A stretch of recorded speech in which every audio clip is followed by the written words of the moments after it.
explicitement montré son opposition pendant le régime de Ben Ali. Et c'est à ce titre, et de par sa grande expérience en tant que juriste et universitaire, qu'il a été nommé, désigné pour diriger la haute instance pour la réalisation des objectifs de la révolution, de la réforme politique et de la transition démocratique, juste après le départ de Ben Ali, afin de rédiger la nouvelle constitution, celle qui régit maintenant l'État tunisien. Une constitution importante, puisqu'elle introduit plusieurs changements majeurs dans le fonctionnement du pays. Donc on avait envie de l'inviter pour qu'il puisse à la fois nous parler de son expérience en tant que citoyen, mais aussi en tant qu'acteur politique et personnalité importante en Tunisie. Il nous fait l'honneur d'être là, d'autant qu'il est aussi le premier invité de la chaire Averroès à l'IMERA, ici à Marseille. Donc il est à Marseille depuis septembre et jusqu'à fin juin, je crois, juillet. Et c'est aussi très important, il va ouvrir une chaire au Collège de France l'année prochaine avec un cours sur les révolutions arabes, dans la chaire sur la francophonie. Donc c'est à plusieurs titres que nous sommes heureux de l'avoir. Donc il y aura cette première conférence suivie d'un entretien avec Thierry Brésillon, spécialiste de la Tunisie, bienvenue, qui est correspondant en Tunisie pour plusieurs médias, dont La Croix, Le Monde diplomatique, Orient 21 et aussi Middle East Eyes. Donc Thierry Brésillon, qui était déjà venu d'ailleurs au MUSEM, et donc qui va continuer le débat que va introduire Yann Ben Achour. Et ensuite, on vous laissera la parole pendant une demi-heure. Je vous rappelle qu'à 21h, nous avons un concert avec Vaipa, donc, qui est un rappeur tunisien qui a œuvré pendant la Révolution et qui va clôturer cette soirée. Et demain, rendez-vous ici aussi dans l'auditorium pour la projection du film Les Fleurs du Bitume, qui est un film qui appartient aux collections du MUSEM et donc qui sera précédé d'une intervention dans le hall par l'une des protagonistes. Donc vous avez tout le programme sur la feuille de salle qui est à la sortie de la salle. Et maintenant, je laisse place à Yann Ben Achour. Bon après-midi en compagnie de Yann Ben Achour.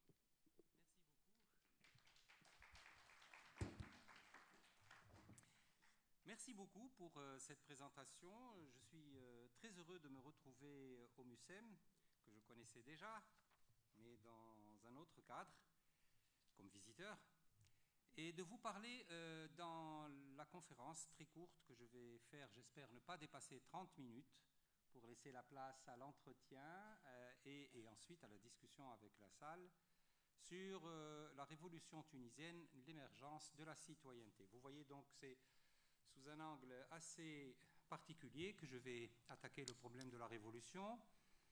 Comme on vous l'a dit, j'ai participé d'une manière directe à cette histoire de la révolution en Tunisie, surtout au cours de l'année 2011, puisque j'ai assuré la présidence de ce qu'on appelle la haute instance de réalisation des objectifs de la révolution, qui avait réuni tous les opposants et tous les partis d'opposition à l'ancien régime, à la dictature de Ben Ali. Je vous dirais entre parenthèses que personnellement, je n'ai jamais fait de politique politicienne, disons. Je n'ai jamais fait adhérer à un parti politique, ni fait de l'activité politique à proprement parler. J'ai suivi l'opposition de ma position de professeur universitaire, juriste surtout, convaincu qu'un juriste ne pouvait jamais collaborer avec un régime dictatorial, et je l'ai manifesté au cours de ma carrière dans des prises d'opposition qui n'étaient pas du militantisme pur, mais qui étaient à l'époque des prises d'opposition du côté de l'opposition, en tout cas, par mes écrits dans leurs journaux, par mes interventions, par ma démission du Conseil constitutionnel, etc., etc. Et c'est comme ça que je me suis retrouvé, donc, après la Révolution, dès le 15 janvier, le lendemain du départ de Ben Ali, à la tête de cette commission qui s'appelait à l'époque la commission de réforme politique, parce qu'à l'époque, au début, on pensait qu'on allait nettoyer la Constitution ancienne, la Constitution de 59, réparer le système législatif, le débarrasser de toutes les dispositions qui y ont été introduites pour soutenir la dictature, car les dictateurs ne gouvernent pas uniquement par la force et par la violence, mais gouvernent également par le droit, et ne vous inquiétez pas, ils trouveront toujours assez de juristes pour les soutenir. La France a connu cette situation au cours de la Première Guerre mondiale, et beaucoup de juristes français ont suivi le régime de l'État français, et donc c'est pour vous dire qu'une dictature ne gouverne pas uniquement par la violence brutale, mais également par le droit. Bref, je me suis retrouvé à la tête de cette instance de la Révolution,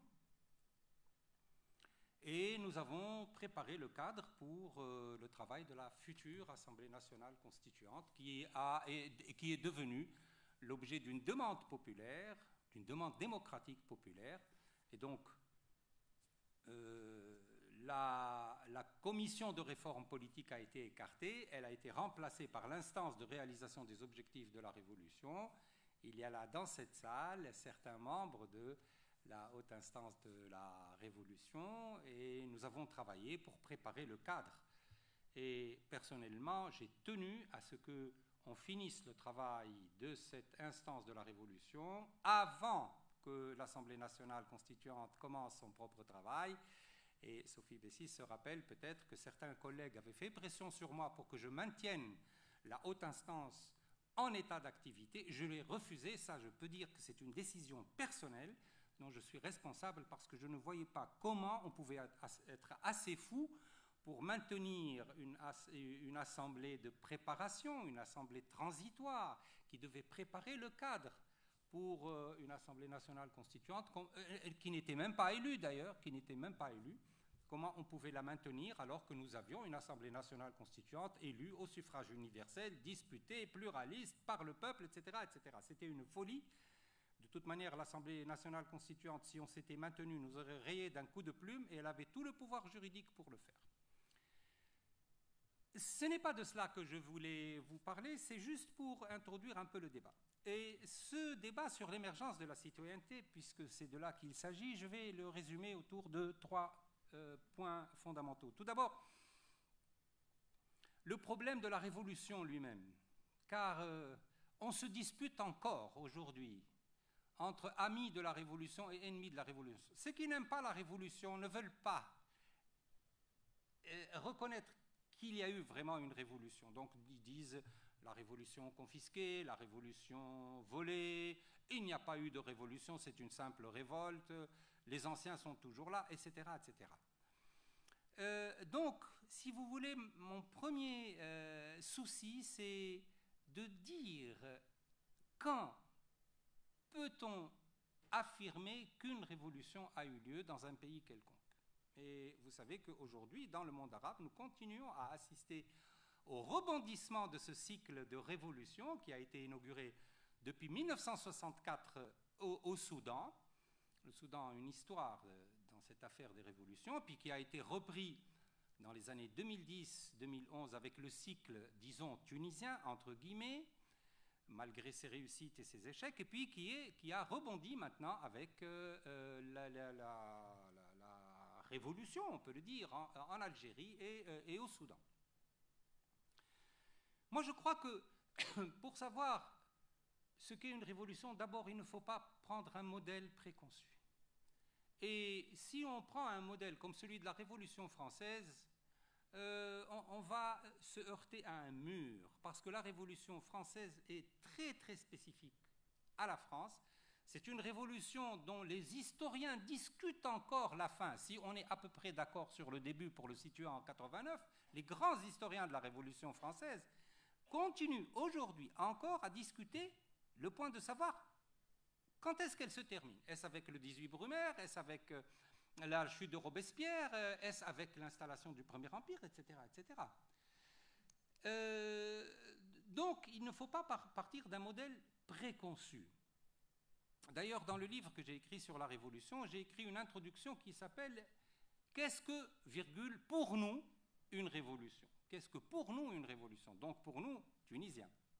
Et je crois que les 4 conditions d'une révolution, on peut les résumer très rapidement de la manière suivante. Tout d'abord, il y a la protestation, mais la protestation généralisée.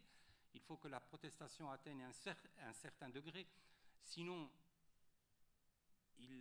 ça pourrait être une simple révolte ou une simple rébellion, n'est-ce pas? Il faut qu'elle s'étende, et surtout qu'elle touche la capitale, mais qu'elle s'étende quasiment à tout le territoire d'un pays. C'est ce qui s'est passé en Tunisie, donc une protestation généralisée, ensuite un message, et les révolutions qui n'ont pas de doctrine préétablie, comme ce fut le cas de la Révolution française, élaborent leur doctrine en marchant en quelque sorte, n'est-ce pas? Les grands slogans de la Révolution tunisienne, la dignité et la liberté, ont été inventés par le peuple des révolutionnaires en quelque sorte. Mais une révolution doit avoir un message, et la révolution tunisienne a eu son message. C'est ce message qui est inscrit dans le préambule, et surtout dans le paragraphe 3 du préambule de la Constitution tunisienne de 2014.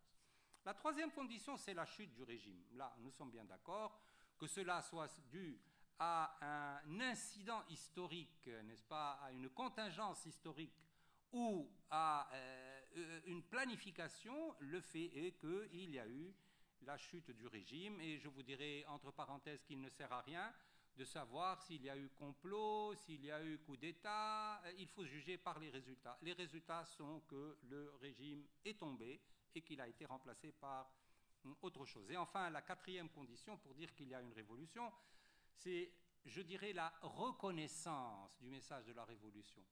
Une révolution n'a pas nécessairement besoin d'avoir un gouvernement révolutionnaire par la suite. Et la Tunisie n'a pas eu de gouvernement révolutionnaire. Je vous dirai à ce propos qu'elle a été dirigée par des figures de l'Ancien Régime, tout simplement par le jeu de l'ancienne Constitution, puisque le nouveau président provisoire de la République n'était autre que l'ancien président de la Chambre des députés, donc le numéro 2 du régime. Quand on me pose la question avec étonnement, n'est-ce pas, de ce fait, de ce phénomène, je dis que ça explique peut-être en partie le succès de la première période transitoire. Parce qu'en ayant ce président, il ne pouvait avoir qu'une seule attitude, c'est celle de la modestie. Et nous n'avons pas eu de problème avec lui, n'est-ce pas? Un président qui se s'est marqué comme le numéro 2 de l'Ancien Régime ne peut pas aller très loin, ne peut pas protester, sinon il est éjecté tout de suite, n'est-ce pas? Et donc, avec lui, nous n'avons jamais eu de problème. Je parle au nom de la haute instance. Des problèmes, nous en avons eu, mais pas avec lui.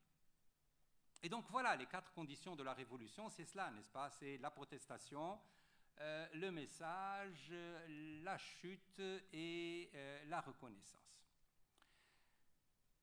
Pour la citoyenneté,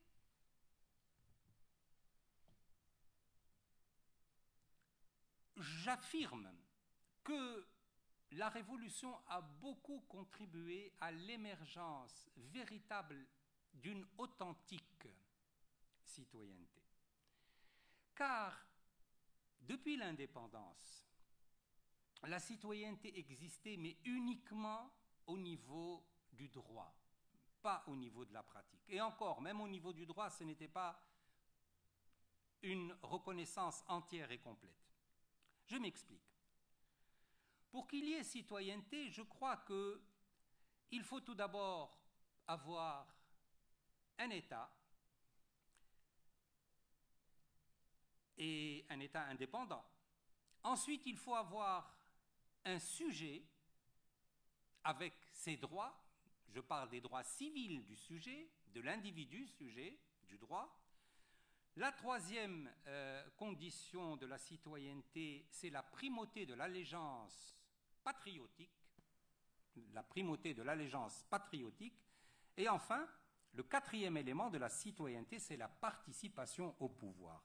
Or, si nous reprenons cette liste, l'État, le statut de l'État, le statut du sujet, le problème de l'allégeance et la participation au pouvoir, eh bien, on va remarquer que la nationalité tunisienne existait peut-être avant la Révolution, mais pas tellement la citoyenneté. Et il y a une grande différence entre la nationalité et la citoyenneté. Je prends le premier élément, celui de l'État. L'État, depuis l'indépendance, si on veut résumer d'un trait ce qu'il fut de l'indépendance jusqu'à la Révolution, on pourrait dire que cet État avait englouti la société. Ce n'était pas seulement un tuteur, la société n'était pas seulement tenue en tutelle par l'État, et ça c'est aussi vrai du temps de Bourguiba que du temps de Ben Ali, les deux personnages ne se ressemblent absolument pas, nous sommes tout à fait d'accord. Mais la nature de l'État, la position, la situation de l'État n'avait pas beaucoup varié, c'était, comme le disait Jean Lacouture, un surpouvoir. Jean Lacouture a écrit un livre qui s'appelle « Surpouvoir et sous-développement ». C'était le surpouvoir. Autrement dit, les armes ou les outils du gouvernement étaient d'abord, premièrement, la parole unilatérale, celle de la loi, mais également la répression, et parfois la répression la plus féroce, n'est-ce pas? Je ne vais pas vous faire ici la liste de la gamme des répressions auxquelles ont été soumises toutes les formes d'opposition, n'est-ce pas? Aussi bien sous Bourguiba, avec quand même plus d'intelligence que sous Ben Ali, où la répression est devenue un système de gouvernement. Le mensonge et la répression, un véritable système de gouvernement. Donc, ce fait que l'État engloutisse la société ne correspond pas du tout à l'idée de citoyenneté. Pour qu'il y ait citoyenneté, nous devons avoir une autonomie de la société d'abord et de l'individu ensuite. Je reprendrai cette question. La deuxième condition de la citoyenneté, c'est le sujet et ses droits. N'est-ce pas? Le sujet et ses droits. Et sur le plan juridique, il existait bien un sujet de droit tunisien, une personne juridique, l'individu tunisien. Mais cet individu, à cause du premier élément, était complètement tenu sous tutelle. Et nous allons le voir par les conséquences sur le quatrième point, c'est-à-dire sur la participation au pouvoir. Le troisième élément, c'est la primauté de l'allégeance patriotique, évidemment. Je disais à un collègue avant d'entrer qu'un citoyen, c'est lorsqu'on lui pose la question d'un danger menaçant la communauté citoyenne, eh bien, il considère d'abord la communauté citoyenne, quitte à lui donner sa propre vie, en sacrifiant, s'il le faut, ses amis, sa famille, sa religion, pour le salut de la patrie. Autrement dit, le patriotisme dans la citoyenneté est quelque chose de très très fort. Par exemple, quelqu'un qui fait passer son allégeance confessionnelle avant son allégeance citoyenne ne peut pas réellement être un citoyen. Celui qui conçoit sa vie comme la réalisation d'un projet eschatologique, comme on dit, un projet grandiose où le seul élément qui compte, c'est sa projection dans l'au-delà, ne donnera pas beaucoup d'importance à sa patrie. Et il préférera, en cas de conflit entre la patrie et l'allégeance religieuse, faire prévaloir l'allégeance religieuse. Autrement dit, je le dis souvent, le radicalisme religieux, en particulier le radicalisme religieux, conduit à une sorte d'apatridie. Et certains de nos États souffrent de cette apatridie aujourd'hui parce qu'ils ont une bonne partie de leur communauté, qui est à l'intérieur du cadre national, qui ne donne pas la prévalence à l'allégeance citoyenne, mais qui donne la prévalence à l'allégeance religieuse. Et enfin, le quatrième élément, c'est la participation au pouvoir. La participation au pouvoir, je n'insiste pas beaucoup, elle est fondamentale dans la citoyenneté. Un citoyen est un citoyen dans un système politique est quelqu'un qui participe au pouvoir par les deux voies d'accès au pouvoir, soit en se présentant aux au titre de représentant de sa communauté ou ses communautés en tant que conseiller municipal ou en tant que chef de l'État ou en tant que député, etc. etc. Donc en se présentant aux candidatures de cette instance qu'on appelle l'État et qui va diriger la société, soit en participant à leur élection ou leur désignation. Il ne peut pas y avoir de démocratie ni de citoyenneté sans la participation. D'ailleurs, je crois que la participation est l'élément clé de la citoyenneté.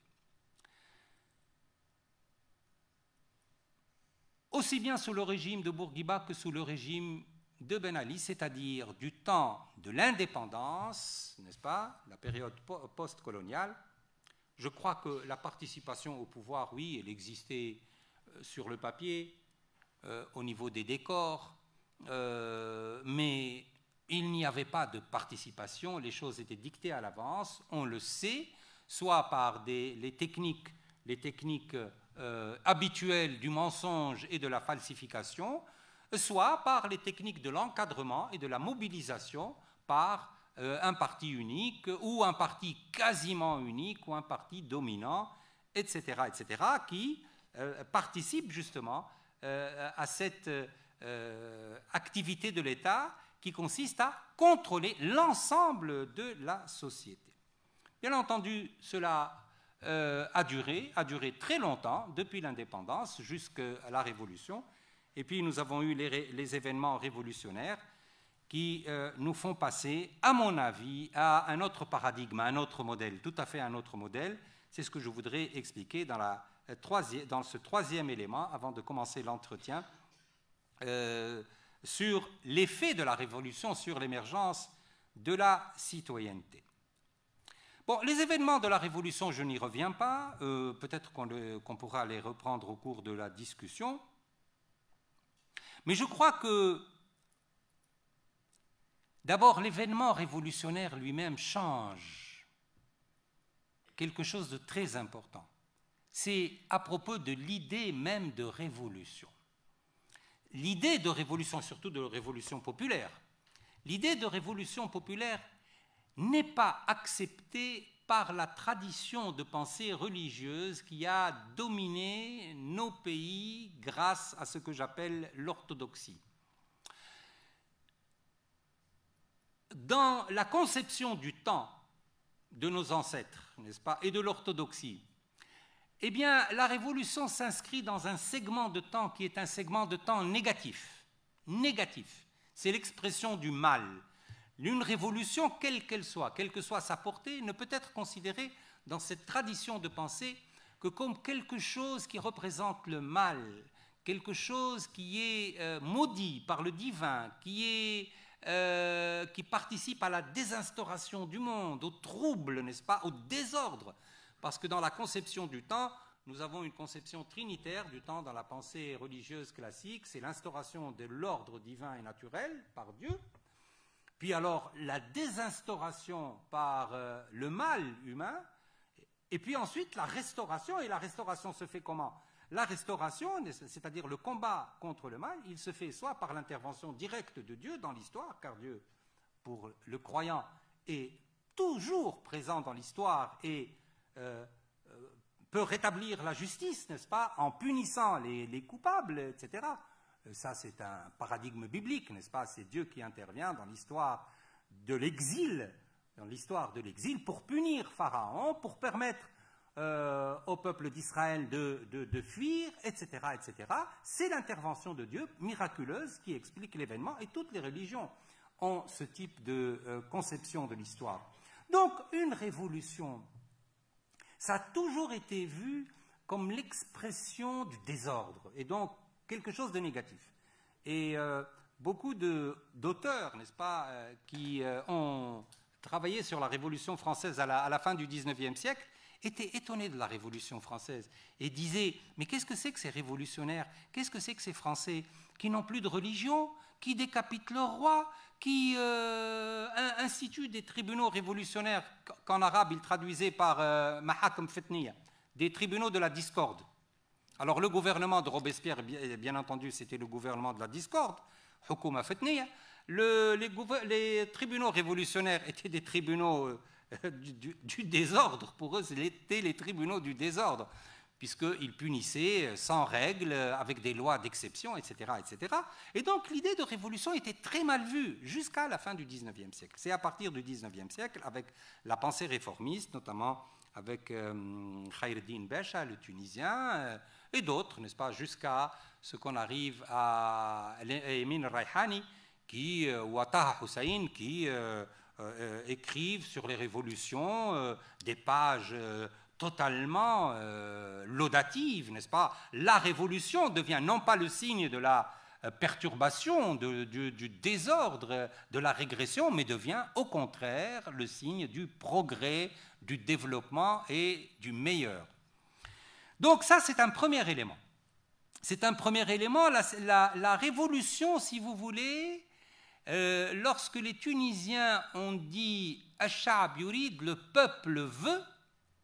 peuple veut, ce n'était pas du tout avec l'idée que le peuple allait en contresens du progrès et du bien. Au contraire, ce que le peuple veut devient l'équivalent du bien, du meilleur et du progrès.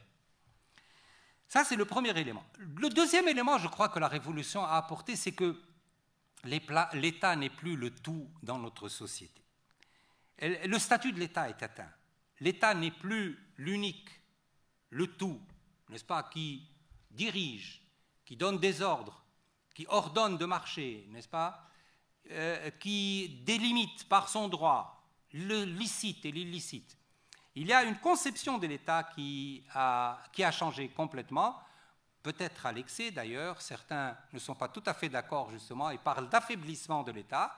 Peut-être que cela doit passer par un affaiblissement de l'État, mais en tout cas, la nouvelle, n'est-ce pas, la nouvelle donne, c'est que maintenant, l'État n'est plus le tout qu'il doit faire avec la société. Et d'ailleurs, cette idée, nous l'avons vécue au cours de la Révolution, n'est-ce pas, au cours de l'élaboration de la Constitution, puisque la Constitution elle-même s'est faite, non pas grâce à l'Assemblée nationale constituante qui représentait dans une certaine mesure l'État, mais grâce également à la société civile et aux partis qui n'étaient pas représentés à l'Assemblée nationale constituante. De telle sorte que l'idée de la participation est devenue quelque chose de plus important. Je reprendrai le problème de la participation, mais surtout, c'est que l'État n'est plus le décideur unique dans notre société. Et là, je crois que c'est un élément capital pour l'émergence de la citoyenneté. Le troisième élément, il est très important, c'est l'élément auquel j'ai consacré mon livre sur la révolution, qui s'appelle d'ailleurs « Tunisie, une révolution en pays d'islam », c'est que nous avons réussi à reconfigurer le rapport entre l'État et la religion. Le rapport entre l'État et la religion.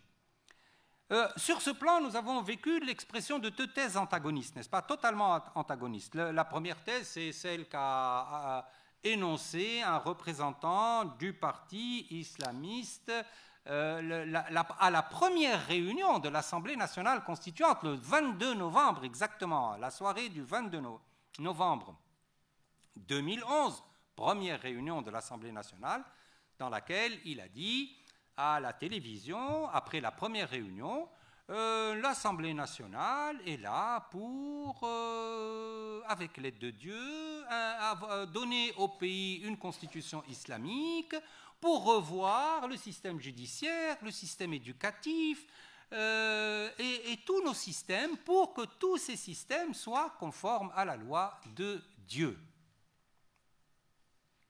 C'était très mal parti. Et puis, cette tendance existe, n'est-ce pas? Et elle existe toujours. Attention, il ne faut pas le nier. Ça fait partie de notre corps social, ça fait partie d'une composante de notre système social et surtout de notre système de pensée. Une autre thèse a été opposée à cette revendication d'islamité.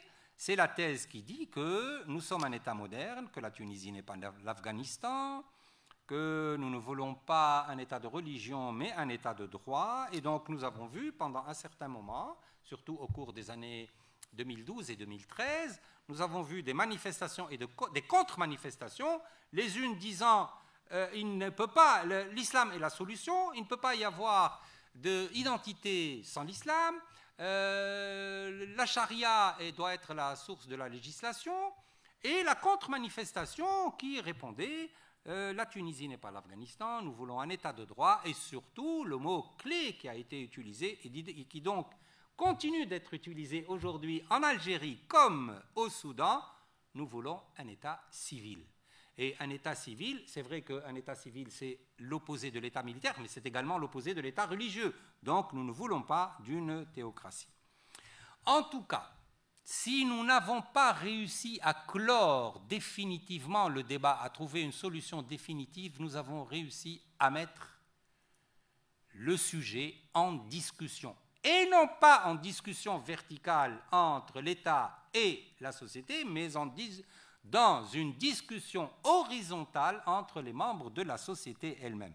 Et cela a donné une contradiction, évidemment, qui existe dans notre Constitution. C'est la contradiction entre l'article 1 et l'article 2, et entre l'article 2 et l'article 6. Je passe le détail juridique, mais dans notre Constitution, nous avons les deux tendances. Une tendance qui dit que l'État est le protecteur du sacré, par exemple. Qu'est-ce que ça veut dire? De quel sacré s'agit-il? Nous sommes en Tunisie. Nous savons de quel sacré il s'agit. Il ne s'agit pas de protéger le sacré de la croix. Nous allons protéger le sacré islamique, évidemment. C'est dit dans la Constitution. Ça, c'est dit dans l'article 6. Mais d'un autre côté, nous reconnaissons la liberté de conscience, quelque chose pour lequel nous nous sommes énormément battus. Et moi, en particulier, personnellement, en tout cas, j'ai participé à ce débat. Nous avons affirmé la liberté de conscience, c'est-à-dire la liberté pour le musulman de quitter l'islam. Donc nous avons mis fin au système de l'apostasie et nous l'avons inscrit également dans l'article 2 de la Constitution, d'après lequel l'État est un État civil. Le mot a été prononcé. Mais j'avoue, n'est-ce pas, il ne faut pas être naïf, j'avoue que la Constitution contient, la Constitution tunisienne, quels que soient ses principes de progrès, de liberté, etc., contient un certain nombre de solutions contradictoires qui attendent l'avenir pour être résolues. Autrement dit, nous avons exercé une sorte de laïcité dans un contexte de renaissance religieuse. Voilà exactement ce qui se passe. Ce n'est pas paradoxal, c'est paradoxal, mais ça a été bien vu par un certain nombre d'auteurs, comme par exemple Olivier Roy et d'autres, une laïcisation dans un contexte de renaissance religieuse. On pourrait revenir à cette idée dans la discussion. Quel que soit le paradoxe de cette situation, c'est bien la solution la situation qui prévaut. Et enfin, l'émergence de la citoyenneté grâce à cette révolution, c'est la participation active du citoyen à la vie publique. Et là, ce n'est plus du vent, ce n'est plus du droit, ce n'est plus uniquement des normes, c'est devenu un exercice quotidien, un exercice effectif, et cet exercice, nous le pratiquons de deux manières. D'abord par l'ouverture du débat public sur quasiment toutes les questions possibles et imaginables. Ça, c'est très important. La participation du citoyen à la vie de son pays se fait par la participation au débat, et encore une fois, j'insiste, au débat horizontal. Je peux même vous affirmer, d'après ma propre expérience, que le droit constitutionnel est devenu une culture populaire, puisque au moment où l'Assemblée constituante discutait la Constitution, les gens interrogeaient « Pourquoi vous avez fait tel article? Mais il aurait fallu penser à telle chose. Comment expliquez-nous quel est le poids du Parlement dans l'article X, etc. etc. » C'était effrayant, moi je pense que ce n'était pas effrayant du tout. Je vois ça d'une manière tout à fait positive, que la culture constitutionnelle et juridique soit devenue une culture populaire. Donc nous l'exerçons, cet exercice de participation au pouvoir grâce à la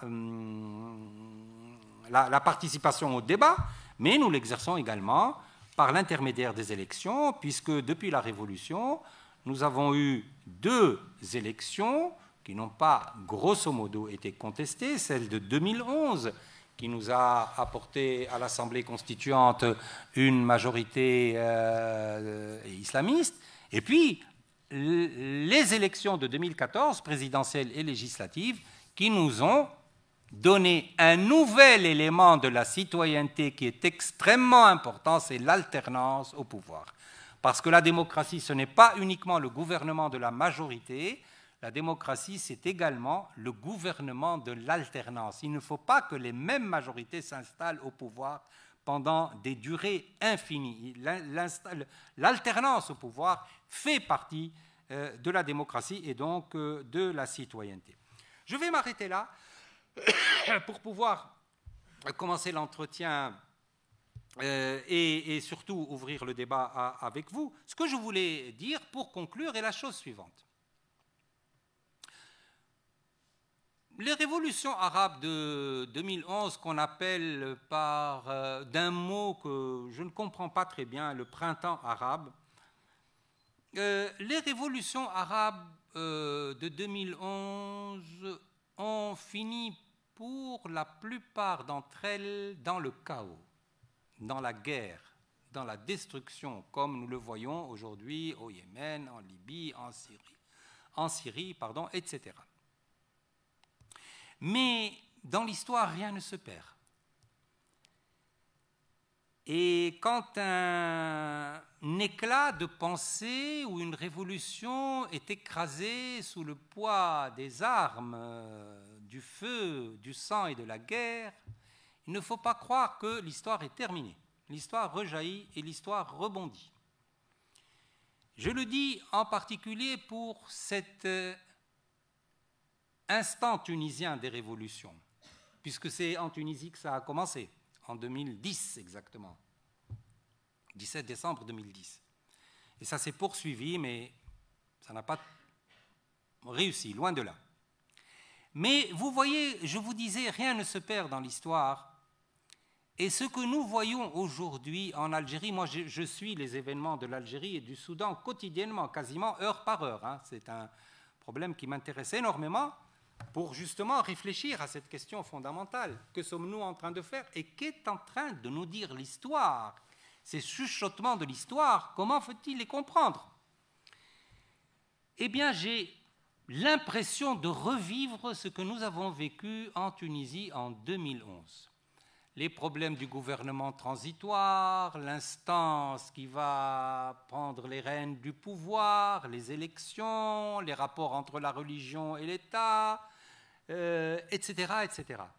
Et donc, cela pour dire que, oui, la révolution tunisienne a participé certainement à l'émergence de la citoyenneté, mais que cela ne va pas s'arrêter là. Et quand je dis là, c'est-à-dire en Tunisie. Ça va aller ailleurs, en particulier dans le monde arabe. Je vous remercie.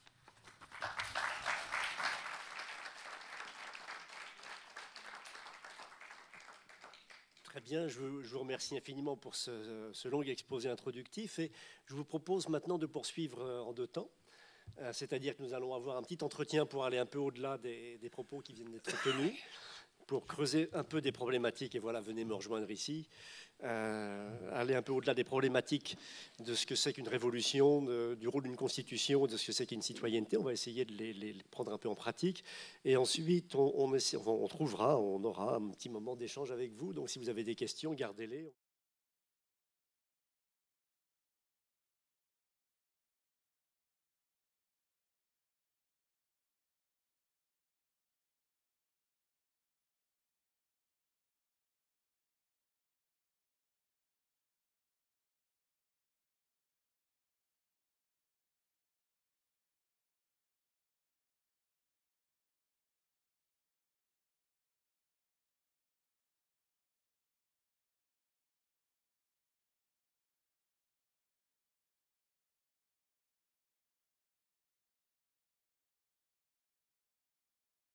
qu'il y a quelque chose d'un petit peu particulier en Tunisie, c'est qu'au moment où les gens étaient dans la rue jusqu'au 14 janvier, ils ne savaient pas qu'ils faisaient une révolution.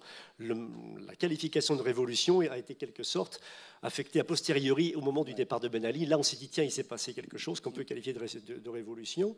Et ça ouvre un cycle d'incertitude juridique en particulier, qui va durer un certain temps. Mais au passage, on peut noter la différence avec ce que font en ce moment les Algériens, où eux se disent, on est en train de faire une révolution, parce que précisément, il y a des antécédents.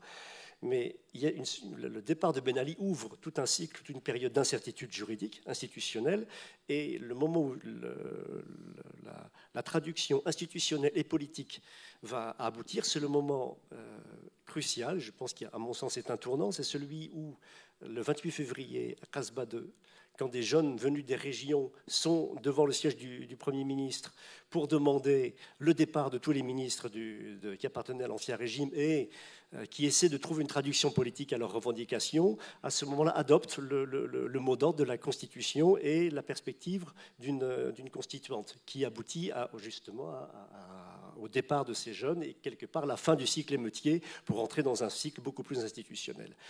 Il y a à ce moment-là, il me semble, une sorte de pacte qui est créé avec on va dire, le peuple événement dont parle par exemple Rose Volant, c'est-à-dire ce peuple qui est dans la rue, qui fait l'événement, et il va devenir un peuple référent. Et à ce moment-là, ce sont les politiques et les institutions qui vont prendre le relais et qui vont se charger de transformer, de traduire cette énergie et cette revendication dans un texte dont on promet aux gens qui sont rassemblés qui va être le socle, le moyen d'accomplir leurs revendications. Et ma question, c'est dans quelle mesure le texte dont on dispose aujourd'hui, qui a été adopté signé le 27 janvier 2014, traduit réellement ces aspirations populaires. Merci beaucoup. Alors, le texte traduit l'aspiration populaire, n'est-ce pas? Je crois que la Constitution tunisienne répond directement à ce qui s'est entendu dans la rue. Et les constituants, les membres de l'Assemblée nationale constituante, ont participé eux-mêmes au déroulement de l'expression de ce peuple émeutier. Beaucoup de membres de l'Assemblée nationale constituante, par exemple, s'étaient trouvés dans l'instance de la Révolution. Ils se sont retrouvés à l'Assemblée nationale constituante. D'ailleurs, ils ont colporté avec eux un certain nombre d'idées qu'on avait discutées au sein de la haute instance, et notamment le pacte républicain, dont on trouve plusieurs idées dans la Constitution et dans les débats de l'Assemblée nationale constituante. Donc je pense que, d'une manière générale, je peux dire que la Constitution, en tant que norme, en tant que texte de droit écrit, répond entièrement aux vœux du peuple. Mais le problème de la Révolution, c'est que la Constitution ne donne pas à manger. La Constitution ne donne pas la justice sociale. Or, la Révolution tunisienne est, si vous voulez, fondée sur deux demandes fondamentales. La première, c'est la liberté. La liberté, oui, la liberté. Mais je peux vous dire, entre parenthèses, que la liberté est très facile à obtenir dès lors qu'on fait tomber un régime dictatorial. Elle ne coûte pas très cher, la liberté. Il suffit qu'il y ait la chute du régime pour que tout change. Et nous l'avons vu, par exemple, à travers la presse en Tunisie. La presse du 14 janvier 2011 exprimait certains points de vue. La presse du 15 était totalement différente. Ça avait totalement et brusquement changé. Donc, si vous voulez, la liberté, c'est ce qui coûte le moins. En revanche, la dignité, ça c'est une autre affaire. Et ce n'est pas un problème de Constitution. La Constitution peut affirmer la dignité, et elle l'a affirmé en tant que principe. Mais pour passer dans la vie réelle, c'est une autre paire de manches, comme on dit, c'est autre chose. Alors, on creusera cette question, justement, de la traduction sociale, mais j'aimerais coller un petit peu au texte, parce qu'on est familier un peu du texte, mais peut-être que tout le monde dans la salle ne le connaît pas. Il y a un certain nombre de points essentiels dans le texte lui-même, en particulier, qui consacrent un certain nombre de droits économiques et sociaux. Est-ce qu'on peut rappeler quelles sont, en gros, les traductions constitutionnelles des aspirations révolutionnaires? D'abord, le problème de la femme, n'est-ce pas? La Constitution a fait un énorme progrès sur le plan de l'égalité homme-femme. Et la question a été âprement discutée, parce que certains, enfin le parti majoritaire voulait présenter les choses autrement, parler de complémentarité, etc. Alors que les mouvements féministes et les démocrates réels voulaient qu'on écrive égalité. E accent aigu, G-A-L-I-T-E accent aigu. Que ce soit bien clair. Pas de complémentarité, pas de proportionnalité, etc., etc. Égalité. Bon, donc il y a ce problème-là. Il y a le droit au travail, il y a le droit à l'eau, il y a le droit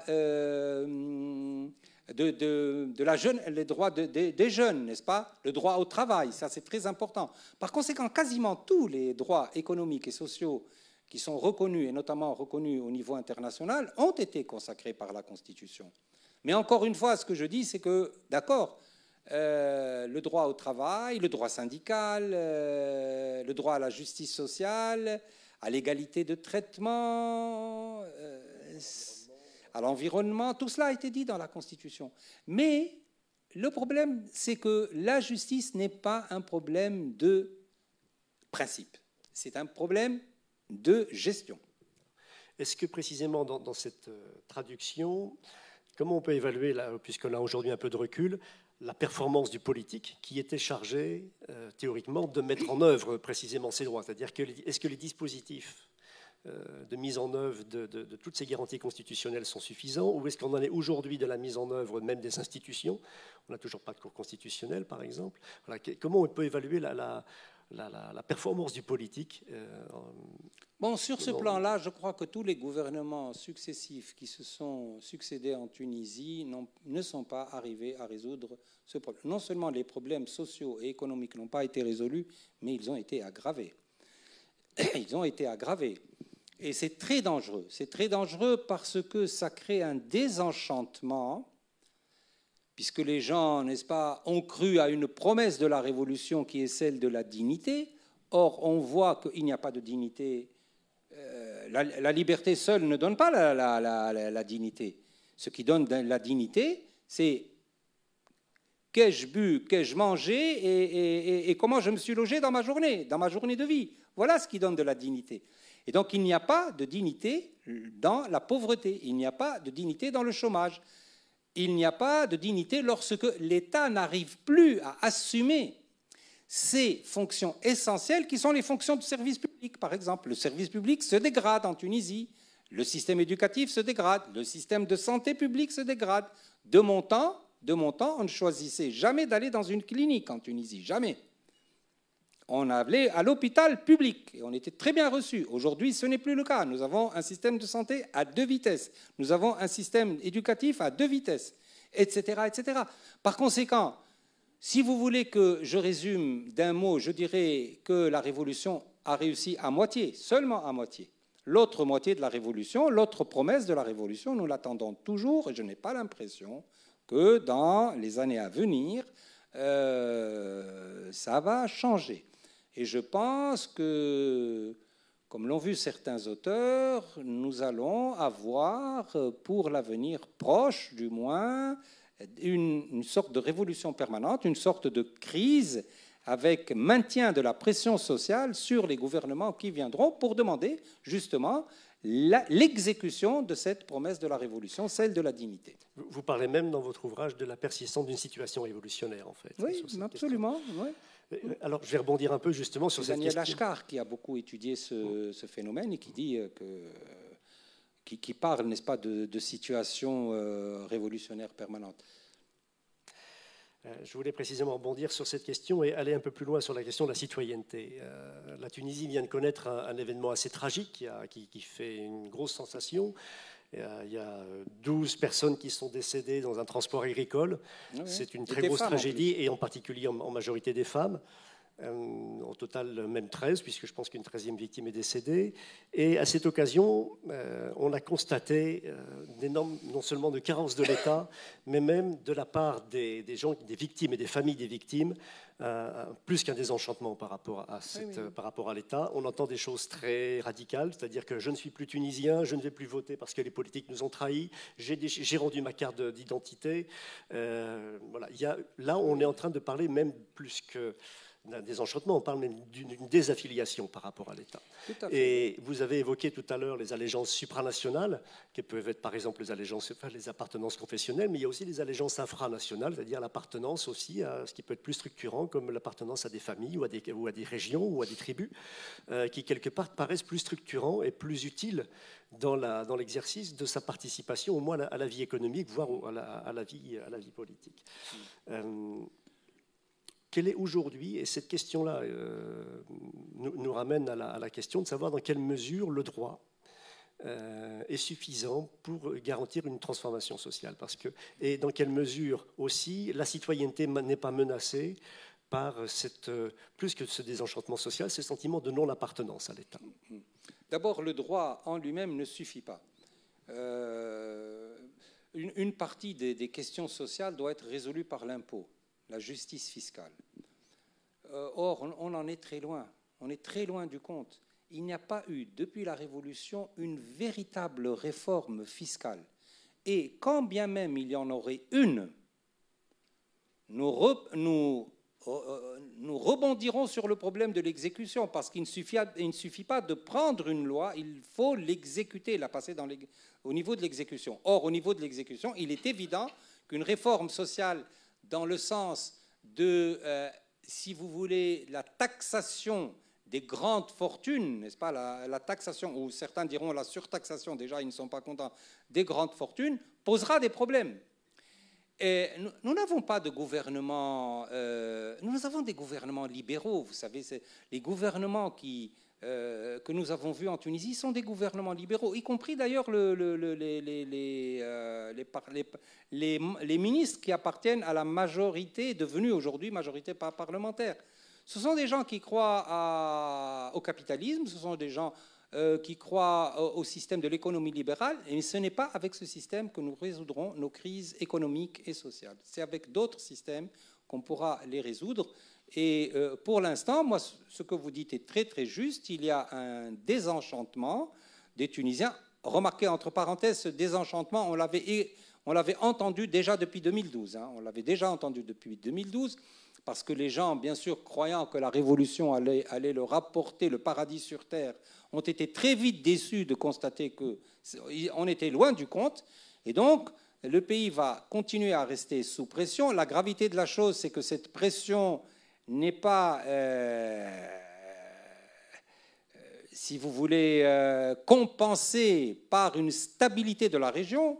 La région est extrêmement instable, donc ça peut contribuer à aggraver l'instabilité de la Tunisie elle-même. On va voir ce que vont donner les élections. Moi, ce que je pense actuellement, c'est que la faille de notre système politique, c'est que nous avons des responsables politiques qui cherchent surtout à se maintenir au pouvoir, à conserver leur pouvoir ou à prendre le pouvoir, plutôt que des gouvernements en quête de véritables réformes sociales pour alléger la situation de pauvreté dans laquelle se trouvent les déshérités. Et je crois que ce problème-là est un très très lourd fardeau pour les gouvernements qui vont suivre. J'aimerais ajouter peut-être une question par rapport à celle dont on a convenu avant de se voir, et peut-être un espace de participation et de citoyenneté qu'on a encore peu développé et peu évoqué, c'est l'espace local. Oui. On a adopté en Tunisie une décentralisation politique. Les premières élections locales ont eu lieu au mois de mai dernier. Elles ont créé un nouvel espace. Est-ce que vous avez des éléments sur la possibilité et une réflexion sur la possibilité de cet espace de structurer justement des espaces de participation? Alors malgré les nouveautés de la loi sur les collectivités locales, nous avons toujours en Tunisie de mauvaises habitudes, de très mauvaises habitudes, parce que les collectivités locales et les municipalités n'ont jamais été considérées comme des entités autonomes ayant des ressources propres. Le problème des ressources est énorme. Si l'État n'a pas de ressources, que dire des municipalités? Donc, et puis alors, ce que je voulais dire, c'est que nous avons de mauvaises habitudes, nous avons de mauvaises mentalités qui, j'espère, iront en diminuant, qui consistent à considérer que la municipalité est tout simplement un étage dans l'organisation de l'État, pas plus. Il y a certaines municipalités qui se défendent aujourd'hui. Il y a certaines municipalités qui essayent de s'affirmer, d'affirmer leur pouvoir et même de résister à la tutelle du pouvoir central. Mais encore une fois, les mentalités, on ne peut pas les changer comme par un coup de baguette magique. Il faut attendre du temps. Là, ça fait partie des grands problèmes administratifs, cela, c'est du côté de l'État que ça se pose, pour véritablement réformer le statut des collectivités territoriales. Pour l'instant, ce statut n'a pas beaucoup, malgré les élections de 2018, n'a pas beaucoup varié. Et c'est en particulier à cause du manque de ressources des collectivités locales. Ça, c'est le problème des ressources en général, c'est le problème de la richesse nationale qu'il faut savoir mieux partager, mais qu'il faut surtout savoir développer. Car au niveau de la croissance économique, encore une fois, hélas, nous sommes loin du compte. Et il n'y aura pas de véritable collectivité territoriale ni d'enrichissement de l'État, et donc une meilleure justice distributive au niveau de la fiscalité et au niveau des collectivités locales, tant que nous n'aurons pas une économie croissante.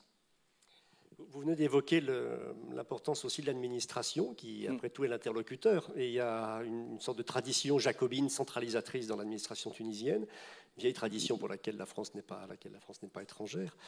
Et on sent aujourd'hui, autant au niveau des collectivités locales, mais donc de la fonction publique territoriale, que de l'administration centrale, une sorte de résistance à la mise en place de nouveaux mécanismes. On voit comment le ministère de la Justice résiste au maximum pour conférer ses compétences au Conseil supérieur de la magistrature, comment les fonctionnaires territoriaux se méfient du pouvoir des élus. Est-ce qu'on sent une évolution? Est-ce que vous sentez qu'il y a des résistances? Non, les résistances, c'est évident. C'est évident, n'est-ce pas? Il y a un État profond. On parle beaucoup de l'État profond, Dawla al-Amiqa, comme on dit chez nous. C'est une réalité. Bon, mais cet État profond, je pense que, aussi profond qu'il soit, n'est pas éternel. Et donc tout va dépendre de la volonté politique des nouveaux gouvernements et surtout de ceux qui sortiront des urnes pour les élections qui vont venir. On verra. Moi, je dis que ça dépend de la volonté politique. Et vous savez, quand un pays manque de volonté politique, eh bien, le peuple le lui rappelle un jour ou l'autre. Le peuple le lui rappelle un jour ou l'autre. C'est-à-dire que si l'État oublie les vrais problèmes et que les responsables s'amusent à pratiquer la politique uniquement comme enjeu de pouvoir, eh bien, il arrivera un moment où le peuple lui rappellera quelles sont ses véritables fonctions et ce qu'il doit faire pour modifier la situation en profondeur et surtout la situation économique et sociale. Vous venez de me donner un exemple de cet lamentable accident qui est arrivé et qui a fait 13 victimes, femmes en plus, paysannes. Mais je peux multiplier les exemples, n'est-ce pas, de l'émigration, n'est-ce pas? C'est un problème. Pourquoi les jeunes préfèrent-ils, en sachant d'avance quels sont les risques qu'ils courent, en sachant d'avance quels sont les risques qu'ils courent, les dangers de la mer, l'accueil surtout qui n'est pas du tout assuré, comment prennent-ils la décision de quitter leur pays pour aller en fait vers l'aventure? Ils n'en savent rien, ils ne savent pas s'ils vont réussir ou périr. Mais ils le font quand même parce que ce qui prouve quoi? Ce qui prouve que pour une certaine catégorie de la population, la situation est extrêmement grave et qu'il faut la prendre avec le plus grand sérieux. Donc nos gouvernements disent qu'ils connaissent la situation, qu'ils la prennent au sérieux, mais on ne les voit pas agir. Ils sont occupés par autre chose, ils sont occupés par des conflits internes, ils sont occupés par des conflits de chapelle, ils sont occupés par des divisions et des regroupements de coalitions par un jeu parlementaire qui est quasiment sans vie en Tunisie, malgré la... On voit beaucoup d'agitation, hein. On voit beaucoup d'agitation, beaucoup de discours, parfois des prises de main, etc. Ça s'agite énormément, mais ça s'agite pour faire quoi?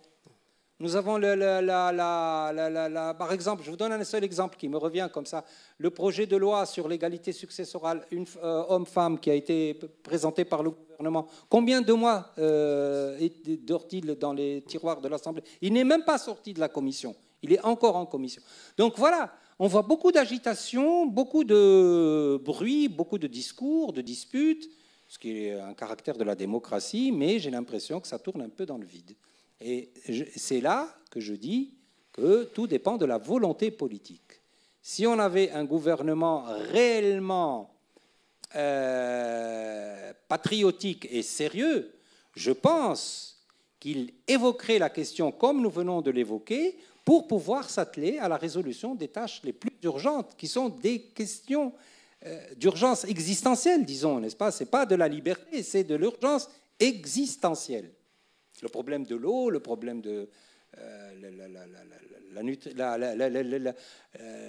la hausse des prix, n'est-ce pas, etc. Voilà. Très bien. Bon, on vient de faire un petit tour d'horizon finalement un petit peu alarmant quelque part sur la faiblesse de la mise en œuvre des dimensions économiques et sociales, sur la coupure entre la classe politique et la population. On pourrait ajouter aussi une forme de rétrécissement de la base électorale, même du processus politique. On le voit d'élection en élection, la participation électorale diminue. On voit que l'émergence de la citoyenneté, finalement, est quand même un processus assez long et la responsabilité là-dedans des politiques est importante. Maintenant, après ce petit tour d'horizon, je vais vous donner la parole. Donc, je pense qu'il doit y avoir des micros dans la salle. Donc, voilà, Sophie Bessis, bien sûr. Qui d'autre souhaite prendre la parole? Bon, pour l'instant, j'ai vu qu'une seule main se lever.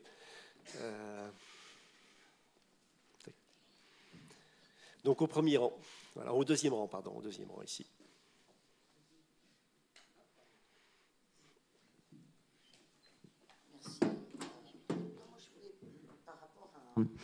À cette question de la croissance, effectivement, quand Riyad Ben Achour dit sans croissance, on ne peut pas redistribuer, c'est l'éternelle métaphore du gâteau. Pour augmenter la part du gâteau, il faut augmenter le gâteau. Mais moi, je crois que alors, il y a cette question de la croissance et cette question des choix de politique économique qui sont des choix libéraux aujourd'hui en Tunisie, dans la mesure où l'ensemble de la classe politique, l'ensemble des forces politiques sont ultralibérales, y compris effectivement le parti Ennahda. Tous les partis de l'islam politique dans le monde arabe sont des partis économiquement libéraux. Mais le problème, si l'on veut changer le paradigme, à mon sens, et répondre à la demande sociale des populations, c'est pas seulement accroître la croissance, c'est changer les contenus de la croissance. Et c'est absolument fondamental, parce qu'on peut faire une croissance extrêmement importante, certains pays le font, qui ne profitent pas à la population. Donc, ce sont les contenus de la croissance pour faire une croissance, selon un mot très à la mode, mais je l'emploie quand même plus inclusive, une croissance qui respecte la Tunisie étant dans un état de détresse environnementale. On peut commencer par la question de l'eau qui a été évoquée. Et donc, la question des contours de la croissance est aussi importante, sinon davantage que le chiffre de la croissance elle-même. On sait très bien qu'en matière économique, le PNB en soi ne veut plus dire grand-chose. On bouche un trou avec une machine et on rebouche le trou avec une machine, ça fait augmenter le PNB. Ça, c'est l'image que l'on... Non, moi, je vous laisse... Je suis tout à fait... Je suis tout à fait d'accord avec ce que vient de dire Sophie Bessis. Effectivement, il faut changer de paradigme peut-être, mais quelles sont les forces qui vont soutenir cela? C'est que nos politiques, pour une très grande majorité d'entre eux, sont des libéraux, ils ne pensent pas du tout à changer de paradigme. Et donc voilà, moi je pense que vous avez raison, il y a quelque chose de fondamental à changer et je ne vois pas qui pourrait le faire. La croissance ne suffit pas à elle seule, mais les élections également ne suffisent pas à elles seules parce qu'il y a de très fortes chances pour qu'elles nous redonnent des majorités libéral au sens socio-économique du terme. Mais comme je vous le dis, le peuple reviendra, le peuple n'abandonnera pas. Ce qu'on entend aujourd'hui, vous venez de le rappeler, n'est-ce pas, ce désenchantement, ces gens qui disent nous allons déchirer nos cartes d'identité ou nos passeports, bien sûr, c'est des symboles très forts, mais ça exprime quand même quelque chose de très très profond, un désenchantement très, très profond. Alors je pense que la démocratie toute seule, la démocratie libérale à laquelle je crois, différence fondamentale entre la démocratie libérale et l'économie libérale, on peut très bien avoir une démocratie libérale avec une économie non libérale, en tout cas pas de type capitaliste. Il faudrait peut-être, alors, si on va plus loin que Sophie Bessis, on dirait qu'il faut changer de paradigme économique, mais peut-être également de paradigme démocratique. Peut-être. C'est à discuter. Alors là, vous nous mettez l'eau à la bouche, parce que quand vous parlez d'un autre paradigme démocratique, on voit effectivement que... Mais écoutez, on peut quand même faire du socialisme non stalinien dans ce monde. Sur la face de cette terre, on peut pratiquer le socialisme sans être Staline. Le malheur du socialisme, c'est qu'il a été exercé ou mis en œuvre par des dictatures, comme en Chine, en Union soviétique, en Europe centrale et orientale, etc., etc. Mais moi, je pense que le socialisme reviendra, en tout cas dans nos pays, mais certainement sous une autre forme que celle du marxisme. Il faudra inventer quelque chose. Alors là, j'aimerais peut-être creuser un peu une question qu'on n'a pas abordée jusqu'à présent, c'est la trajectoire historique qui mène à ce modèle économique. Parce que finalement, on parle souvent en Tunisie de cette fracture territoriale entre les régions du littoral et les régions intérieures. Et cette situation n'est pas nouvelle, elle a des raisons historiques. Est-ce que vous pourriez nous en dire un peu plus sur ce schéma ? Disons que le régionalisme ou même le tribalisme n'est pas nouveau en Tunisie, n'est-ce pas ? C'est quelque chose qui fait partie de l'histoire en Tunisie. Les contestations du pouvoir bellical sont souvent venues des tribus, mais pas seulement du littoral. Pas du tout du littoral, au contraire. Alors, cette politique, justement, je crois que c'est un fruit de l'indépendance. C'est un fruit de l'État indépendant sous Bourguiba, mais qui a été maintenu également sous Ben Ali. Alors, à part quelques réformettes comme ça, qui consistent à aller inaugurer une usine d'alpha ou de briques, je ne sais pas où dans le pays, il se fait que on s'est concentré sur le développement du littoral, du nord-est, en oubliant justement le reste du pays. Et ça, nous sommes en train de vivre les conséquences de cette situation aujourd'hui. Et donc le clivage est un clivage également régional qui est dû à la mauvaise gestion des régions territoriales dans notre pays. Alors que c'est un tout petit pays, n'est-ce pas ? C'est un tout petit pays. La Tunisie est la dimension d'un quelque chose qui ressemblerait plutôt à un département qu'à un État. Mais même avec cette exiguïté du territoire tunisien, regardons par exemple par rapport à l'Algérie ou par rapport à la Libye, eh bien, on a d'énormes difficultés à équilibrer le développement régional, qui fait pourtant partie d'une disposition constitutionnelle. Vous voyez que le droit ne suffit pas. L'équilibre régional est inscrit dans la Constitution, et on sait bien de quoi il s'agit. Plus que l'équilibre, la discrimination positive. Oui, absolument. Et absolument, on a inscrit également l'idée de discrimination positive, mais voilà, le droit n'est pas... Cette fabrication, pardon, j'ai prolongé un peu la question et je prends la vôtre ensuite. Cette fabrication n'a pas qu'une des raisons intérieures, c'est-à-dire que c'est peut-être aussi dû à la façon dont la Tunisie s'est insérée dans l'espace méditerranéen et dans sa relation avec l'extérieur. C'est-à-dire que quelque part aussi, vous avez évoqué la politique depuis l'indépendance, mais je pense que les raisons sont plus anciennes et en particulier, on voit bien comment le commerce avec l'Europe a aussi concentrer les richesses sur la façade maritime. Donc est-ce que vous pouvez nous en dire un peu plus aussi sur on va dire, cette situation géopolitique particulière de la Tunisie? Vous venez de répondre vous-même à votre question. C'est que le commerce international et les relations entre la rive sud et la rive nord de la Méditerranée créent elles-mêmes du déséquilibre. C'est ce que vous venez de dire. Donc je pense qu'il n'y a rien à ajouter à ce propos. Encore une fois, il faut une politique de restructuration du développement lui-même. Et donc il n'y a pas que le paradigme de la croissance économique qui doit être revu. Et tous les paradigmes, notamment de la structure territoriale de notre pays, des politiques de développement. Comment si vous voulez, diriger les politiques de développement et vers où? Je pense que vous le savez, mais le dernier plan d'aménagement du territoire en Tunisie, vous savez qu'il date de 1996. Oui. Voilà, depuis, on n'a pas eu de réflexion. Il y avait... Alors, je suis désolé, je ne vois pas très bien la salle. Oui, parce qu'on est aveuglé, là. On est aveuglé. Bonsoir. Alors, il y a ensuite une question de Kmal Bendana. Voilà, merci.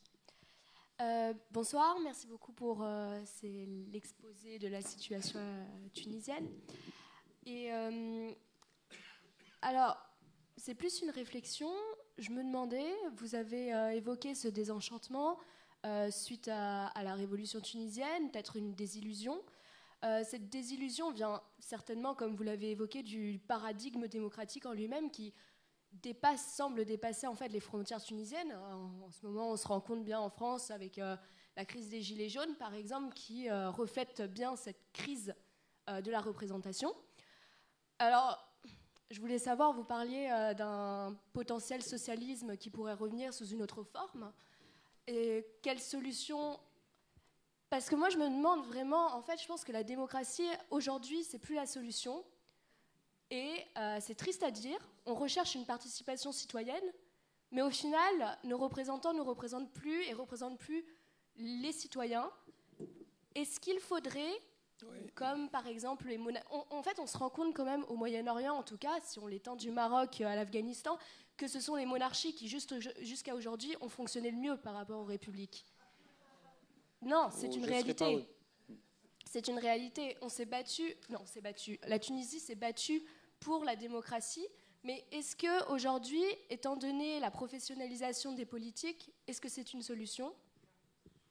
D'accord. Je vais prolonger un tout petit peu la question. C'est vrai que la Tunisie arrive dans le modèle de la démocratie représentative au moment où il commence à montrer ses signes d'essoufflement dans les pays qu'il exporte. Oui, absolument. Voilà. Oui. D'abord, ne disons jamais que la démocratie n'est pas... c'est-à-dire qu'on pourrait s'en débarrasser, qu'on pourrait faire sans la démocratie. Ça, c'est un mot qu'il ne faut jamais dire. Vous avez l'air d'être jeune, mais je vous le dis pour que vous ne redisiez pas les mêmes mots à l'avenir, et je vais vous dire pourquoi. Parce que cette démocratie, nous n'en saisissons le sens, la portée, l'utilité que lorsque on en est privé.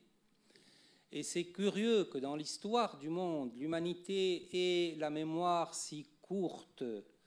Bien sûr, quand il y a des déflagrations mondiales comme la Deuxième Guerre mondiale, alors tout le monde se met à être démocratique, on chante les droits de l'homme, etc., etc. Et puis, une soixantaine d'années après, ou 70 ans exactement après, nous commençons à dire « Ah oui, la démocratie ne sert à rien, la démocratie est inutile, la démocratie ne résout pas les problèmes, regardez les gilets jaunes, ils contestent la démocratie, etc. etc. » Non, il y a une certaine forme de démocratie qui est contestée. C'est la démocratie dans sa forme représentative, dans sa forme parlementaire, et surtout dans son ignorance des problèmes sociaux, des problèmes économiques et sociaux. Mais la démocratie, ce n'est pas ça. Vous savez, la démocratie, ce n'est pas la démocratie occidentale, ce n'est pas la démocratie telle qu'elle est exercée aux États-Unis ou même en France, ou partout dans les États dits démocratiques, même en Suède, etc. La démocratie, c'est quelque chose, c'est un idéal. Vous voyez, c'est un idéal qui ne peut pas avoir de réalisation concrète. On essaie de s'en rapprocher. On essaie de s'en rapprocher au maximum. On n'y arrivera jamais, c'est évident. On n'y arrivera jamais. Parce qu'un idéal est là justement pour ne jamais être atteint, mais pour que les hommes cherchent à s'en rapprocher de plus en plus. Et la démocratie, c'est un peu ça, n'est-ce pas? Donc il ne faut pas remettre la démocratie comme ça globalement. Il faut dire la démocratie actuellement en France ne marche pas tellement bien, puisque les gilets jaunes sont dans la rue et qu'ils contestent la représentation, la mauvaise représentation. Là, oui, je suis d'accord avec vous. Ce que les Gilets jaunes contestent aujourd'hui, c'est une forme de démocratie qui est loin de représenter l'idéal. Et c'est contre cela qu'ils protestent. Et donc, ils sont, grâce d'ailleurs au système dans lequel ils agissent, ils sont en train d'introduire une contestation démocratique au sein d'un pays qui est lui-même démocratique. Parce que n'oubliez pas une chose, s'il vous plaît, c'est que le mouvement des Gilets jaunes, dans un autre pays, je ne sais pas quel résultat il aurait donné. Les Soudanais ont commencé leur révolution le 19 décembre 2018. 19 décembre 2018. Et le mouvement se poursuit encore. Il y a eu plus de 50 morts, il y a eu plus de des milliers de blessés. Et donc, faisons quand même attention, n'est-ce pas? Contester une certaine forme de démocratie est une chose, contester la démocratie est une autre chose. Vous pouvez très bien dire, par exemple, que la démocratie athénienne n'était pas une démocratie puisque la moitié de la population était exclue, que les femmes étaient exclues. Vous pouvez dire que la démocratie américaine n'est pas une démocratie pour très multiples raisons, notamment le décalage énorme entre les fortunes.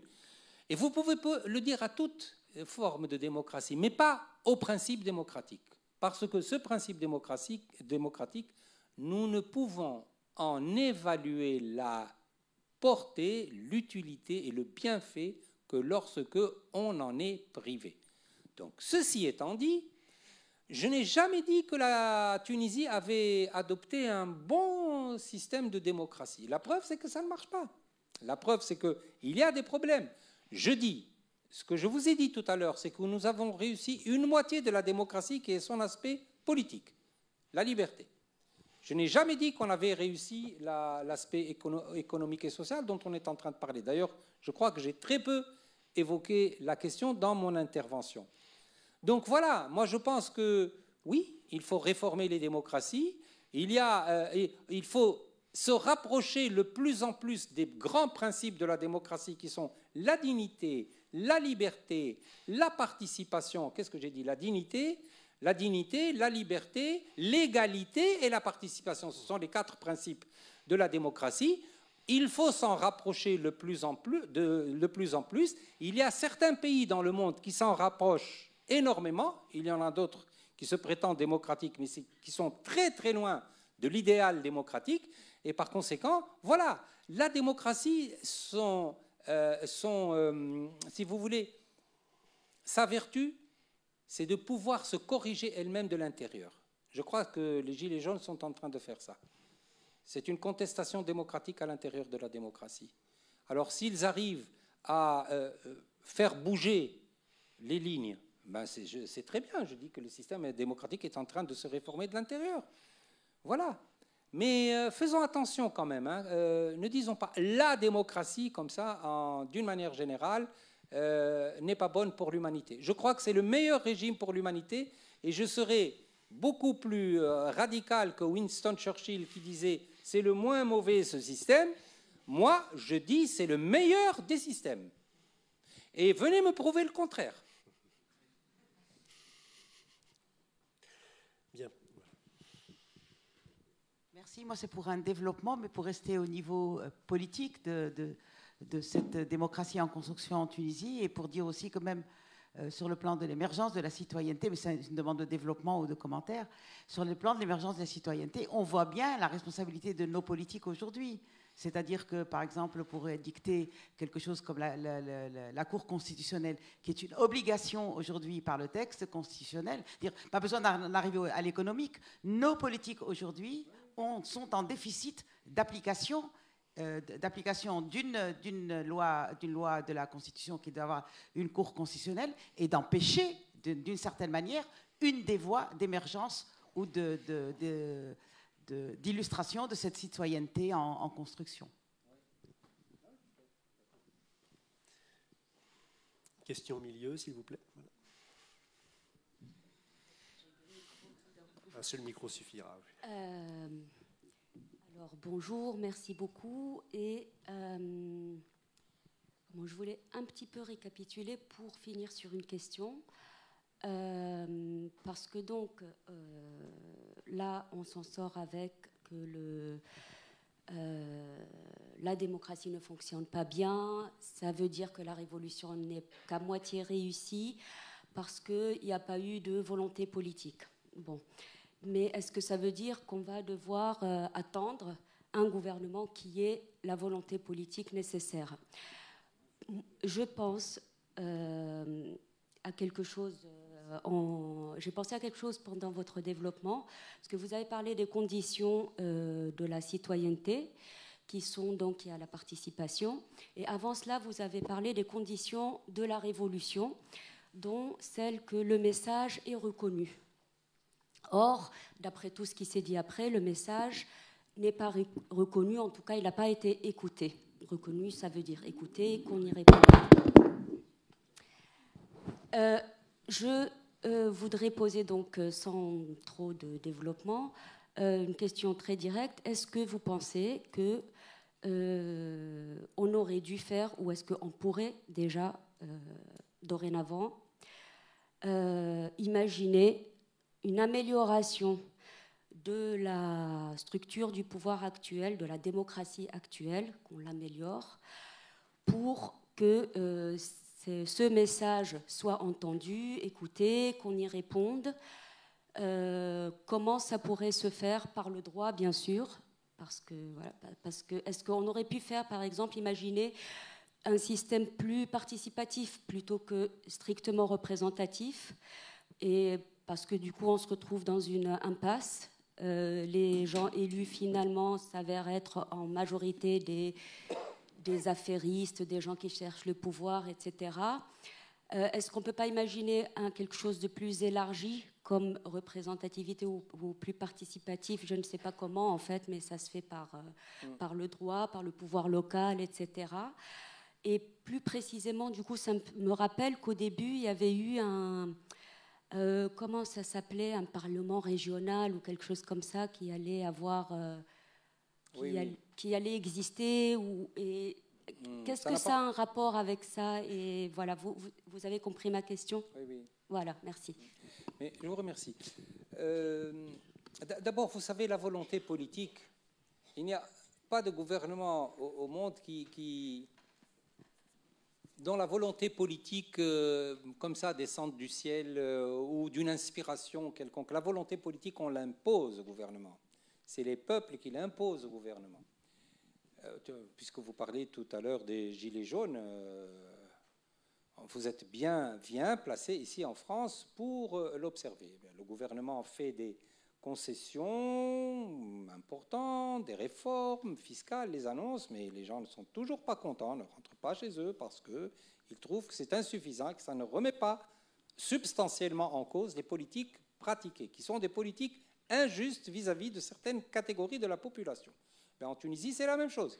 La volonté de politique des gouvernements successifs, nous la créerons en lui imposant certaines choses. Je pense que s'ils ne le comprennent pas, nous allons assister à une, comment dire, je ne dirais pas une deuxième révolution, mais à un maintien de la pression populaire sur les gouvernements pour que cela change.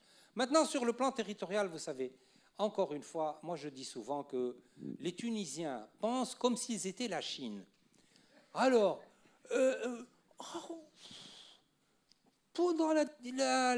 c'est un pays très très facile à gérer sur le plan territorial, mais enfin, c'est un pays de 11 millions d'habitants.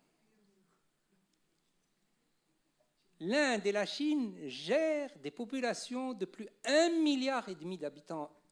Ça ne doit pas être très très compliqué à faire. Alors, ce que nous avons inventé dans la Constitution, ces conseils régionaux, les municipalités, puis les districts, etc. C'est trop compliqué pour les pays. Moi, je ne pense pas qu'une décentralisation supplémentaire en Tunisie servirait à quelque chose. Peut-être que ça servirait à introduire un peu plus de chaos. Le pays est exigu et le problème n'est pas dans la structure territoriale. Ce qui s'est passé, c'est qu'en Tunisie, les citoyens ont tellement souffert de la centralisation depuis l'indépendance qu'ils sont allés vers l'autre extrémité. Ils se sont retrouvés dans l'autre extrémité, c'est-à-dire à défendre une décentralisation qui ne peut pas tenir dans un pays comme la Tunisie, avec une structure territoriale extrêmement exiguë. Donc je ne pense pas que ça tienne tellement à la structure territoriale. En revanche, l'aménagement du territoire, c'est autre chose. Là, il y a un déficit au niveau de l'aménagement du territoire, dont M. Brézillon parlait tout à l'heure. Oui, mais je ne pense pas que ce soit un problème de structure administrative ou même de représentation. Vous savez, moi, je doute de tout ça. Alors, voilà, pour la volonté politique, je vous dis, elle ne s'invente pas, elle s'impose au gouvernement. Est-ce que... Bon, c'est vrai que la volonté politique est un peu freinée par notre structure constitutionnelle actuelle qui a le tort de diviser l'exécutif, mais en divisant l'exécutif, je crois qu'on est allé trop loin. Là, moi, en tout cas, c'est quelque chose que j'avais déconseillé au moment où on discutait de la constitution tunisienne. Je me souviens que l'Assemblée avait organisé un colloque sur l'organisation de l'exécutif et je leur avais formellement déconseillé de briser l'unité de l'exécutif. Mais voilà, donc c'est ce que je peux dire. La volonté politique, il faudra qu'elle advienne par la pression du peuple. Voilà. Est-ce que... Voilà.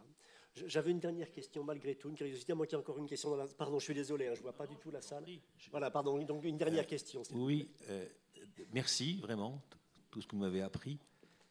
Ce qui me frappe, c'est quand vous avez changé de position, donc quand vous êtes parti de la table, où on avait vraiment l'éminent juriste, analyste, vraiment remarquable, je n'ai pas arrêté de prendre des notes, et puis vous avez dit en préambule que vous n'aviez jamais souhaité vous inscrire dans la politique, politicienne, dans un parti, etc. etc. Puis là, maintenant, vous avez changé de place, et puis vous avez parlé de paradigme démocratique, vous avez parlé de socialisme. Vous prenez des positions extrêmement concrètes, étayées, fondées. Vous envisagez la possibilité, si les choses ne vont pas dans le sens d'une reconnaissance par les pouvoirs représentatifs de la volonté du peuple, d'une deuxième révolution. Vous affirmez très clairement que ça peut se passer, que le peuple peut revenir. Vous établissez manifestement une analyse un rapport entre ce que vous dites et entre ce que vous considérez comme injuste. Et donc, en fait, je me dis, non, pas forcément que faites de la politique, mais est-ce que ce type de prise de position, aussi éminente que la vôtre, vu votre histoire dans le mouvement juridique et juriste, enfin bref, en Tunisie, comment il pourrait faire écho? Parce que quand on vous entend, on se dit que ça peut faire écho. Est-ce qu'il y a d'autres personnes, question très naïve, est-ce qu'il y a d'autres personnes comme vous qui pouvaient à un moment donné, et pas au sens de l'homme providentiel, on n'en est pas là, mais j'ai été frappé, simplement, voilà, il y avait quelqu'un qui devenait, vous n'étiez pas citoyen, vous étiez citoyen à la table, mais là, alors vous êtes un hyper-citoyen quand vous êtes assis, là, voilà. Non, mais c'est sérieux comme question.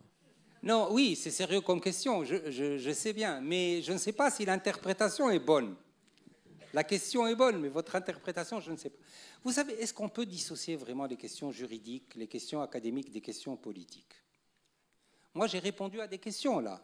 Et tout à l'heure, j'étais derrière mon bureau et j'avais préparé quelques notes et je vous parlais d'une manière unilatérale. Mais maintenant, je réponds à des questions.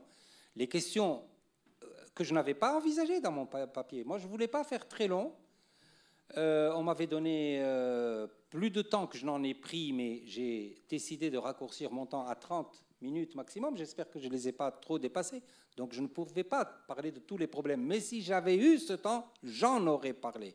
Et donc j'aurais parlé de tous ces problèmes-là sans changer de place. C'est pour vous dire que ces questions de droit, de constitution, de démocratie, de citoyenneté, est-ce qu'on peut vraiment en parler sans avoir une perspective politique? Je ne crois pas. Et par conséquent, là, je crois que mon changement de place, de position n'a pas du tout changé la nature de ma pensée, qui reste une pensée juridique, bien sûr. Je suis un juriste.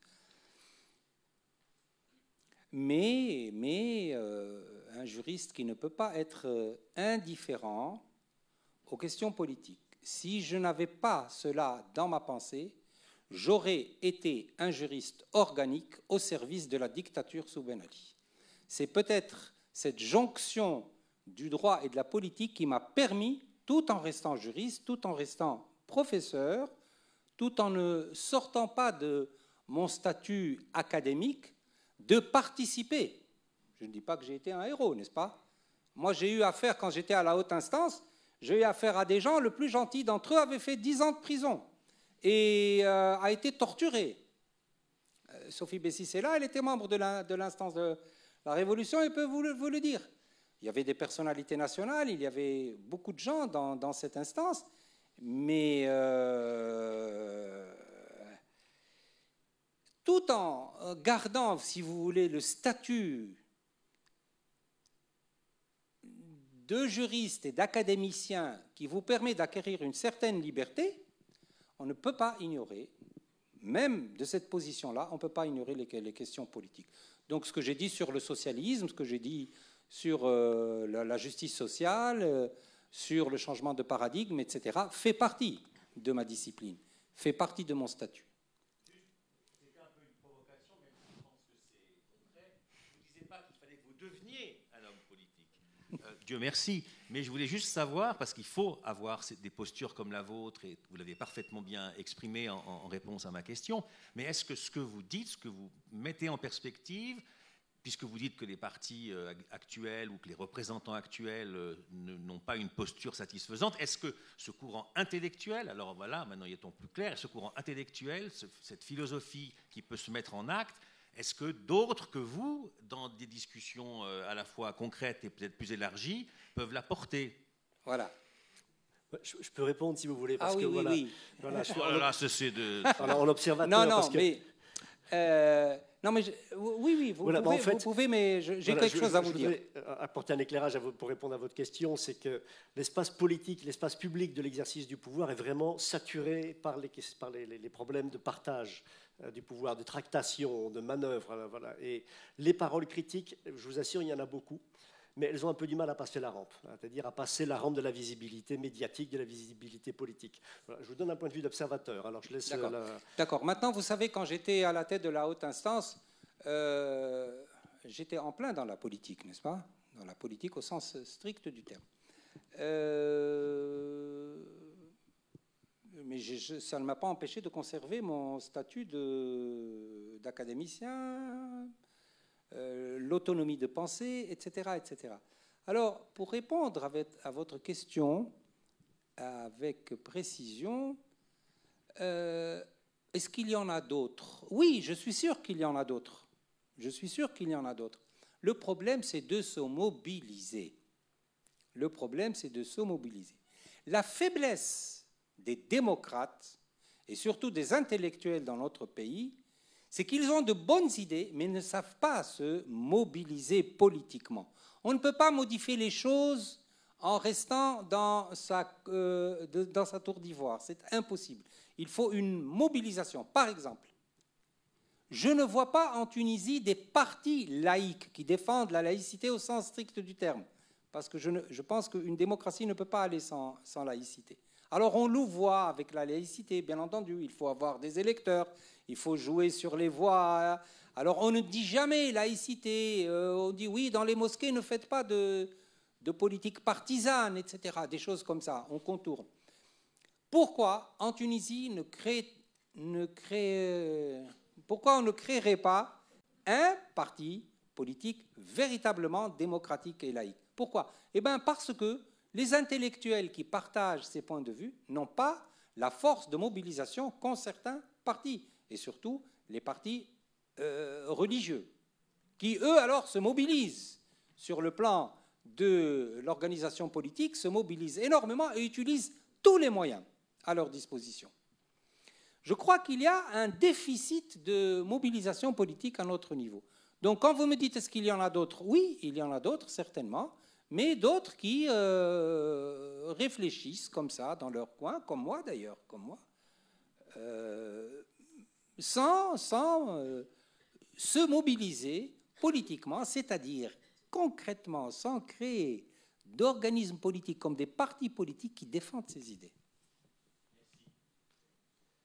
J'aimerais conclure par une question pour qu'il nous ouvre un peu une petite perspective.